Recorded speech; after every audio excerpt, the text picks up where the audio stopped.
Olá, muito bom dia, bem-vindos a este live chat. Hoje vamos falar de doenças de inverno e de como dar conforto ao bebê. Para isso contamos com a participação de Pedro Ferreira, farmacêutico, que vai tirar todas as dúvidas a quem colocar perguntas agora em direto através desta plataforma. Olá Pedro, bom dia.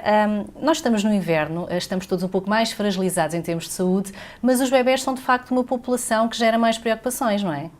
É verdade. Nesta altura circulam mais os chamados vírus de inverno, como seja o vírus da gripe ou outros vírus respiratórios, e estamos todos suscetíveis, mas as crianças mais pequenas, porque não têm ainda o sistema imunitário amadurecido, entre aspas, estão mais propensas a este tipo de situações. Exatamente. Então vamos dar início ao live chat. Temos aqui já uma primeira pergunta a chegar, da Catarina.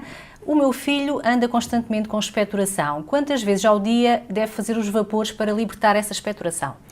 Eu diria sempre que possível, porque quando há expectoração em excesso, sobretudo ao nível dos brônquios ou dos pulmões, o facto de fazermos os chamados vapores ajuda a fluidificar a expectoração e é uma medida simples e que pode ser feita tantas vezes quantas necessárias. Exatamente. Vamos então aqui para uma nova pergunta.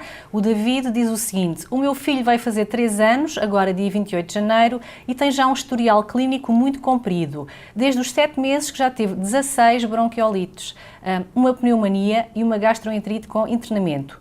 Escusado será dizer que passa mais tempo em casa do que na creche ou mesmo na rua. Portanto, temos aqui um historial já longo. Haverá alguma maneira de conseguir detectar se existe algum problema com o sistema imunitário dele? Bom, à partida terá sempre que passar pelo médico pediatra ou alergologista, eventualmente, e eventualmente fazer exames complementares. No entanto, são situações que em algumas crianças podem acontecer, têm maior propensão para estarem doentes, sobretudo nos primeiros tempos do infantário, em que se sai de um ambiente protegido de casa para um ambiente em que se convive com outras crianças, se partilham objetos onde estão os vírus e as bactérias e, portanto, tudo isso é, eu diria, normal. As vezes que são relatadas parecem, de facto, muitas, e isso pode preconizar uma avaliação mais robusta, digamos assim, do que se está a passar com a criança em concreto. Portanto, o melhor ser consultado. O melhor será ser consultado. Com muita atenção, não é verdade? Sim. A Sandra questiona: o meu filho no inverno está sempre com comichão nos olhos.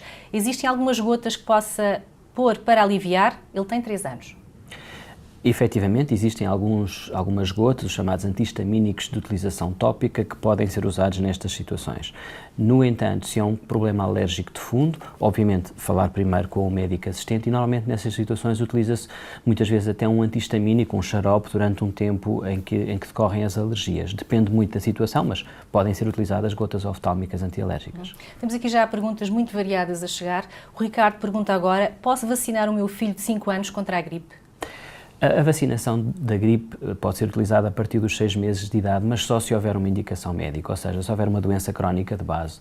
No caso de uma criança, digamos, sem este tipo de problemas de base, não se justifica a vacinação, mas é uma questão de se falar com o médico assistente e chegar à conclusão com os pais.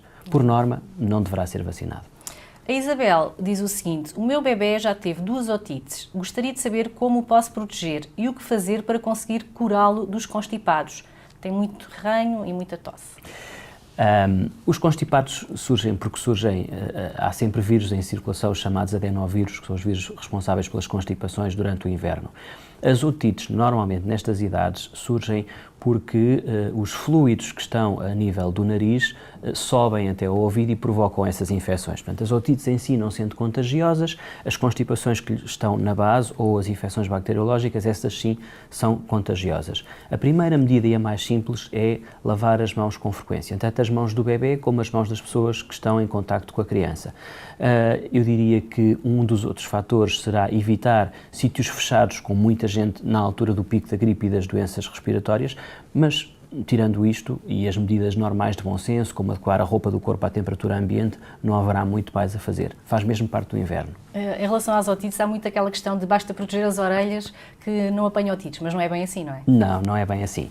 A melhor forma de prevenir as otites é ter uma higiene nasal cuidada. Ou seja, se nós atuarmos naquilo que está na base de muitas das otites, que é uma secreção nasal que depois vai ter aos ouvidos, estamos a prevenir as otites. Significa isto o quê? Significa que podemos lavar com soro fisiológico ou com soluções de água do mar o nariz das crianças e dos bebés 1 ou 2 vezes ao dia, por exemplo, antes de amamentar. É fundamental para que a amamentação decorra sem que haja a necessidade do bebê respirar pela boca e com isto às vezes engolir demasiado ar e provocar cólicas.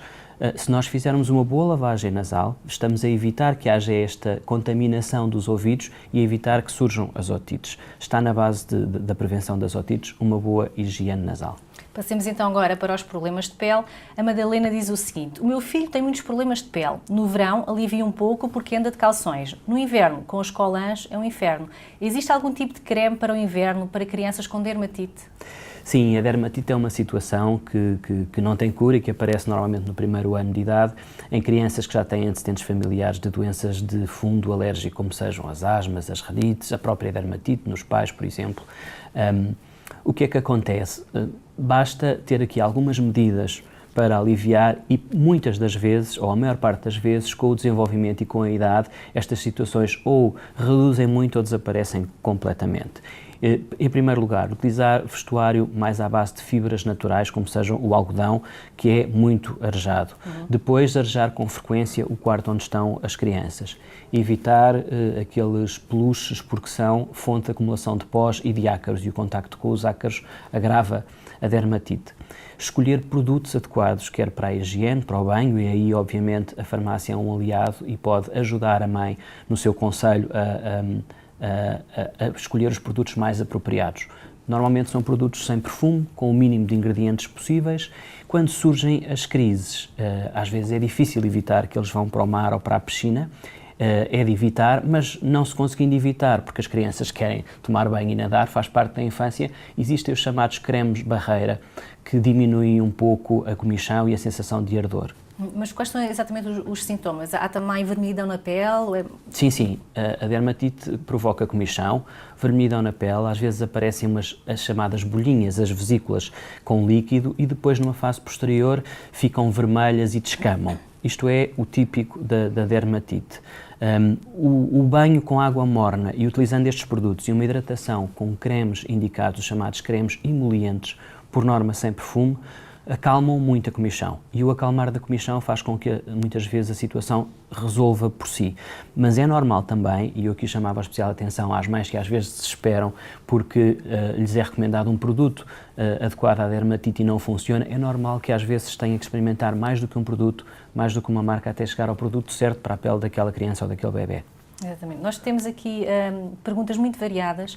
O Miguel diz o seguinte: a minha filha está no infantário e não para de ter gastroenterites. Não há mesmo nada que possa tomar para acabar de vez com o problema ou trata-se apenas com canja?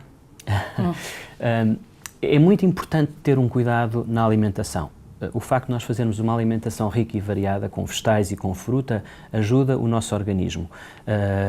As fibras presentes em muitos vegetais são elas mesmo pré-bióticas, ou seja, ajudam a que construamos uma flora intestinal mais robusta e mais preparada para fazer face às gastroenterites. Mas, mais uma vez, a medida de prevenção número 1 é a lavagem frequente das mãos, quer das crianças, quer das pessoas que tratam ou cuidam das crianças, dos pais, dos educadores. Há algumas soluções pré-bióticas que podem ser utilizadas para prevenir estas situações, mas eu diria que muitas das vezes não se justifica. Justifica-se atuar após a gastroenterite e prevenir com a lavagem frequente das mãos e com uma alimentação cuidada. E como é que se trata exatamente no caso dos bebés que não podem tomar qualquer coisa, uma gastroenterite? Bom, temos que estar atentos, não é? Temos que primeiro perceber se eles fazem xixi normalmente, se o xixi não está, como se costuma dizer, muito carregado, muito concentrado, porque isso é um sinal de alerta. É um sinal de alerta que haja uma febre alta a acompanhar os vómitos e depois o que podemos fazer é hidratar, ou seja, ir dando menos líquidos, mas mais vezes, nomeadamente ir oferecendo mais frequentemente água. Os produtos lácteos não estão recomendados, mas de qualquer maneira podemos sempre recorrer quer à água simples, quer a uma solução de água açucarada para ir mantendo os níveis de glucose no organismo. Se passados 2-3 dias a situação não melhorar, teremos que recorrer ao médico ou à linha Saúde 24, eventualmente, antes de ir ao médico.